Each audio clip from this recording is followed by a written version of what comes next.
তো আমরা ছোটবেলা থেকে একটা কথা শিখেছি, তেলে জলে মেশে না। তেল এবং জল মিশে গেছে। এই ঘটনা আজকে প্রথম না, তুমি বছরের পর বছর এই ঘটনা ঘটিয়ে আসতেছো তোমার পেটের ভিতর। হ্যালো মাই ডিয়ার স্টুডেন্টস, আশা করি সবাই ভালো আছো। আজকে তোমাদের আমি একটা ঘটনা দেখাতে এসেছি। সেটা হচ্ছে, এই দেখতে পারতেছো এই গ্লাসে আছে জল, এই গ্লাসে আছে তেল। তো আমরা ছোটবেলা থেকে একটা কথা শিখেছি, তেলে জলে মেশে না।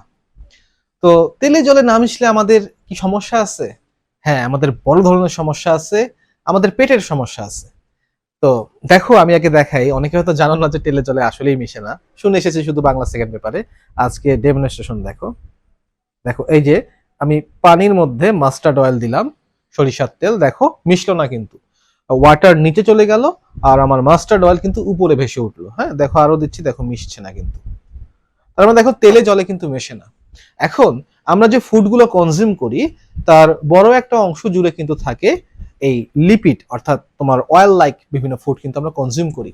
এখন এই অয়েল লাইক ফুডগুলো যে আমরা কনজিউম করি, যদি সেই ফুডগুলোকে আমি ডাইজেস্ট করতে চাই, লাইক আমি বাটার কনজিউম করতেছি, অয়েল কনজিউম করতেছি, ফ্যাট কনজিউম করতেছি, এগুলোকে যদি আমি ডাইজেস্ট করতে চাই, তাহলে অবশ্যই কিন্তু ওই ফ্যাটি ফুডটাকে আমার বডির ওয়াটারের সাথে মিক্স আপ হতে হবে। তো দেখো, আমি কিন্তু চাইলে ওয়াটার মানে তেল এবং জলকে মিশিয়ে ফেলতে পারি। আমরা যদিও বলেছি তেলে জলে মেশে না, তবে তেলে জলে মেশানোর একটা জিনিস আছে। দেখো, এটা হচ্ছে ডিটারজেন্ট। আমি যদি ডিটারজেন্ট নেই, দেখো ডিটারজেন্ট নিচ্ছি, এই তেল এবং জলের যে গ্লাসটা আছে সেই গ্লাসে আমি এবার ডিটারজেন্ট মিশিয়ে দিব।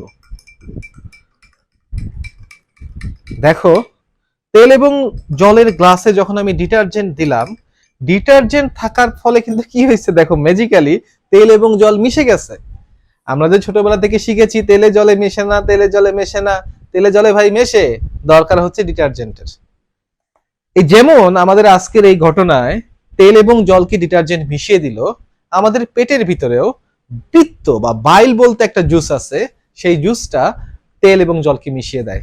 অর্থাৎ এই ঘটনা আজকে প্রথম না, তুমি বছরের পর বছর এই ঘটনা ঘটিয়ে আসতেছো তোমার পেটের ভিতর। তোমার পেটের ভিতর যখনই তেল যাচ্ছে, সেই তেলকে তুমি জলের সাথে মিশিয়ে দিচ্ছ বাইলের হেল্প নিয়ে। তো তোমার পেটের ভিতরে যেটা প্রতিদিন ঘটতেছে, আজকে আমি সেটা গ্লাসের ভিতরে ঘটিয়ে দেখালাম। তো আশা করি জিনিসটা তোমরা বুঝতে পারছো।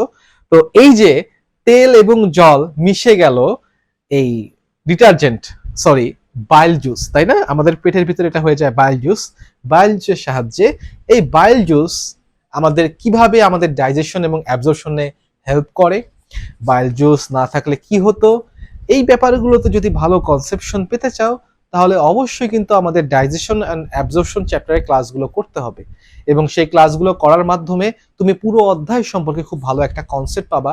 এবং আজকের যে ঘটনাটা আমরা দেখলাম, যে তেল এবং জল মিশে গেল, এটা কিভাবে বাইল তেল এবং জলকে মিশিয়ে ফেলে, এবং আমাদের তেলের অ্যাবজর্পশনে এবং ডাইজেশনে বাইল কিভাবে রোল প্লে করে, সবকিছুই আমরা ইনশাআল্লাহ ডিটেলসে শিখবো এই চ্যাপ্টারগুলোতে, এবং পাশাপাশি অন্যান্য টপিক সম্পর্কেও জানতে পারবো। তো ধন্যবাদ সবাইকে ঘটনাটা দেখার জন্য। আশা করি সবাই আমাদেরকে সাপোর্ট করবে। খুবই এক্সাইটিং, অনেক সুন্দর সুন্দর নতুন নতুন জিনিসপত্র আসতেছে। সাবস্ক্রাইব করো, শেয়ার করো এবং আমাদের মোটিভেট করো, যাতে আমরা খুব ভালোভাবে উদ্যম নিয়ে আমাদের এই ভেঞ্চারটা লঞ্চ করতে পারি ইনশাআল্লাহ।